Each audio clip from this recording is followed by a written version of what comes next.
Hello and welcome to the Geek on My Sleeve channel, where we do weekly book reviews, summary recaps, and live book discussions every Sunday at 8 p.m. Eastern.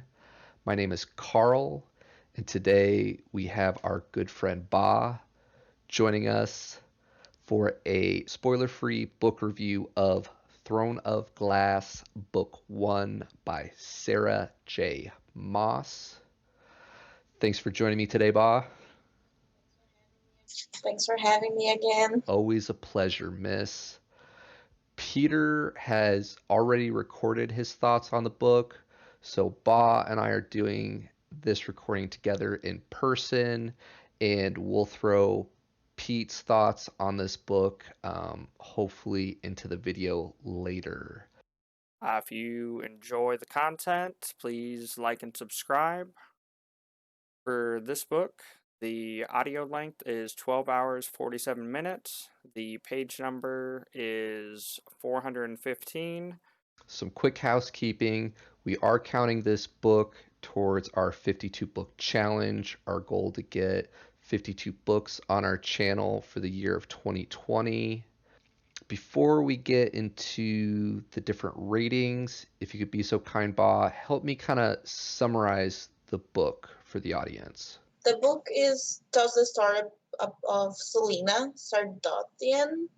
At the beginning, we see that she's an assassin, and we see that she's a slave in a prison.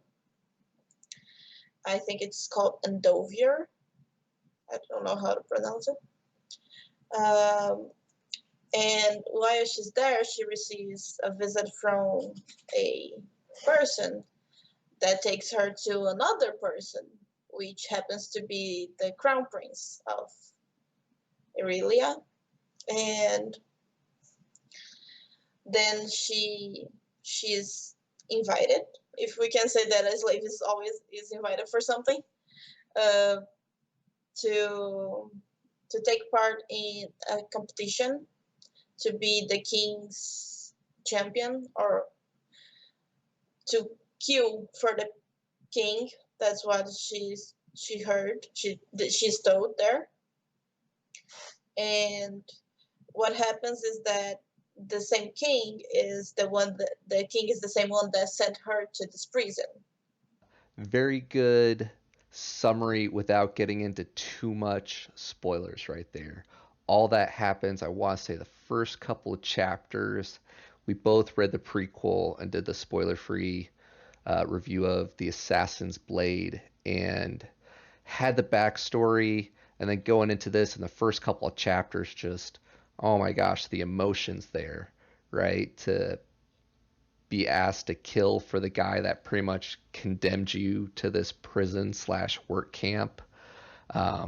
Literally between a rock and a hard place, right? Going back to the mines. Yeah, because this book is 13 months after the end of the Assassin's Blade, and so it's not a long time, especially because she summarizes what happened with Selena during this 13 months. So it wouldn't be enough of a story for a single book for itself. So I think she summarized it in a good way, so we have an idea what Selena went through during those months. But yeah, it's very, I would say, emotional. Like just to read that book and now see what is happening to our assassin. There is a bit of action, there is a bit of romance. Uh, where would you put kind of the age rating for this book if you were going to recommend it to a friend? Would you consider it more of like E10, kind of like preteen, maybe teenager? I don't think I would necessarily count it mature because we don't get anything too graphic in it.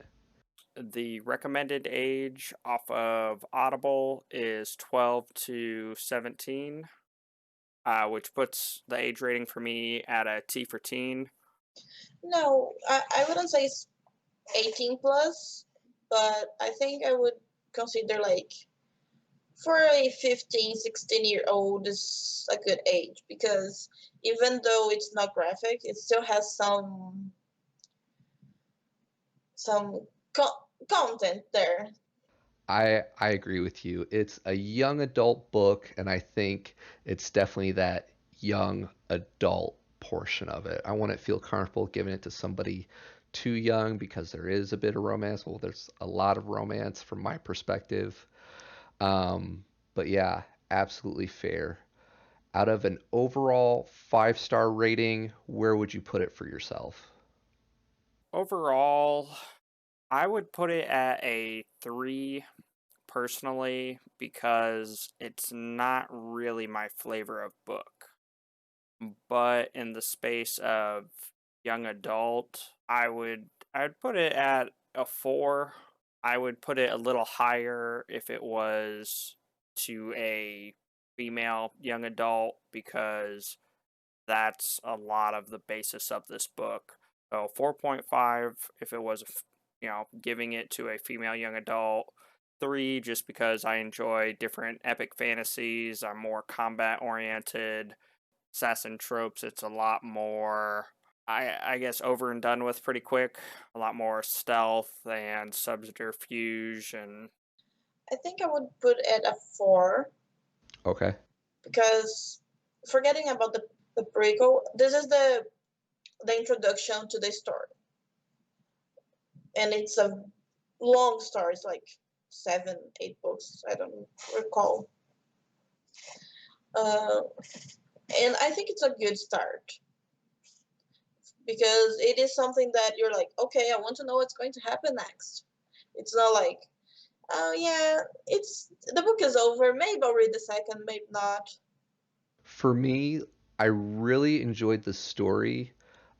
It's a little bit different than what I currently read.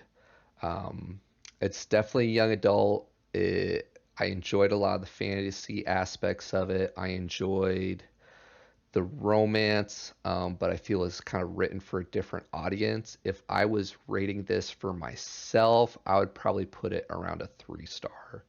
And part of that is it's a young adult book and it's really kind of written for that audience, but it's a good story if this is what you enjoy. Yeah, like it's my kind of book. Most of my books are around like fantasy, YA. I have little book that is not on this genre.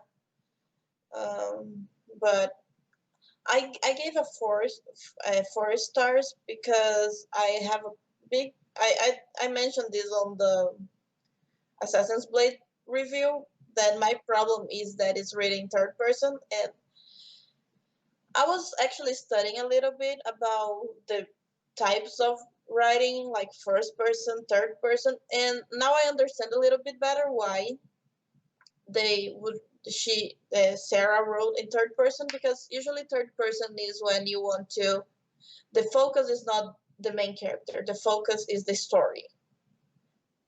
So and it makes sense because we get a lot more of the story because we can see what is happening at the same time that it's happening to Selena, we can see what is happening to other characters. But it still bugs me a little bit because it's too impersonal. But I could see that. And again, I don't read a whole lot of romance per se. It's more of typically subplots in what I read. But I could see if you're reading it more for the romance, if you're in that first person, you're able to get a little bit more of their emotions and experiences through their point of view, right? Where third person, it's a little bit more removed. You still get a lot of those emotions, but it's not quite the same perspective. But for what she does it well.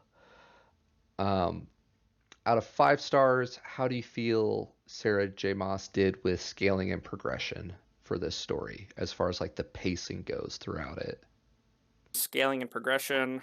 Yet again, for me, I wasn't a huge fan. I would kind of put it personally at a 3 out of 5 just because it was very predictable. Within our first scene, we kind of get an overview of what we want to happen, and lo and behold, that's what happens throughout it. As far as like young adult, I would put it closer to a 4 because it is a good way to kind of not have too many variables and to give you a little bit of insight or, basic version of foreshadowing, and then to see the progression and several steps along it. So it did well for young adult. I think it would be a 4, 4.5. I like it because we start with Selena being very like stubborn and proud. Proud. She needs the to be the focus. She needs everything. It, this is something that bugged me a little bit because I don't feel that a person that just went through what happened at the end of the prequel and 13 months in a being a slave in a war prison would be like this. I don't think that would be the personality of a person that just went through all of that. But it's a book. It's a character. I think it has to be like this. But I like how we end the book with her and the story because it made me want to read the second book. I think that's fair. You talked about a couple points that also struck true for me as far as like character development, and I'm curious how you would rank that. But I had a couple moments as well following the story where there was a bit of that disconnect. Like you said, with the experience with the prison camp and the mines, going through all that trauma and stress of a year in and out. And she shared some of the traumatic moments, which would be emotionally damaging and scarring. And she's a resilient character, but yeah, there was a bit of a disconnect for me there where like even if she was resilient, you kind of expect her to have more challenges than she did, right? And maybe that's part of the young adult. Um, but yeah, in regards to character development, how would you rank it out of 5 stars and how'd you feel about it? As far as like character development goes, that's where it did really well. And so I would probably put that at a 4.5. It is a strong female character, and I would highly recommend this to any young girls in your life from the age of, teens essentially, because it shows her as a confident woman. It also shows the trials and her questioning herself and coming to terms with it, and how she gets through the difficult times, which it's for me why I enjoy books a lot is because it's kind of like a third party view. Typically, when you're in a situation, you have a knee jerk or a gut reaction to something, and you can learn a lot from books because you're able to separate yourself and to kind of get in the feel or the mindset of the character. And why I'd really recommend it for a strong female character, strong female role, is because a lot of times is a little over the top and just confident, and that's a good thing for, people to feel confident about yourself. But you also see several instances where she's not 100% and she has to work through the problem and come to terms with the situation, address it, acknowledge it, and then what she does about it. So for me, at least for the main character, it was by far the best part of the book. I would rank it like a 3.5 because I read the second book of the story, and I it's it has been this story has been out there for a long time now, so I've received a lot of spoilers about this already. because I think it's kind of hard not to get spoilers about this if you're like in the Instagram and YouTube area, because these books were like, whoa, everyone was reading and everyone was talking about it. So I know that she's going to evolve a lot more, but I didn't see this happening a lot in this book, which makes sense because otherwise it wouldn't have a lot of evolving for the next books. But I want to see her improving a lot more, and not just her. I want to see the improvement of other characters. Yes. Yes. It's definitely a challenge for these older, larger series that are really hyped up not to come across spoilers out there in the community. So, very hyped book. I think it has like over 500,000 ratings on Goodreads. So, it was nice to go through and see what the hype about this series was all about. Um, World building out of 5 stars, how would you rate it? World building, I would rate a 5 because I think that when an author is capable of creating a whole new world, it's amazing. Like, and I think she created this world really well. It was very, very well built. I agree with you. I felt like the world building was one of the strengths for this book. Um, you get little bits of it early on when they're traveling, which I thought was kind of nice. When I read the prequel, um, minor spoilers, but they kind of hinted at in the prequel about how magic in the kingdom is gone and stuff like that. And I had a lot of questions in the prequel that we got more of the answers to in the first book, right? And we got to see a little bit of the lore and a little bit more of the kingdom history. And being a little bit familiar with Sarah's writing, because I finished the other series, uh, it's going to happen a lot more stuff, and we are going to be surprised of a lot of stuff that we are like, I thought it was going to be like this, but I was wrong. Good, good, good. Which leads us to our last category, writing style. We've talked a bit about it before. You already said you prefer first person over third person. Um, how do you feel her writing style for this book was out of 5 stars? Writing style, yet again, for me, uh, it's not something I was a huge fan of. I would put it at a 3 personally, but in the space of like young adult, I'd put it closer to a 4. Just because it doesn't add too many elements. For me, I enjoy a lot of like super descriptive world building and developing brand new magic systems. Um, Granted, this is only the first book, and it is a series of 7, I believe. That could be part of it because it's a little shorter per se, and that I haven't gone further in the series yet. But yeah, for young adult, I put it a 4 out of 5 because there are select elements that it introduces and explains, and then some of it is kind of like a foreshadowing bit where she'll introduce it and you won't see much more of it until later. So it's insight.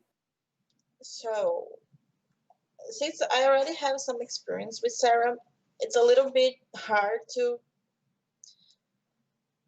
disconnect from the other stories.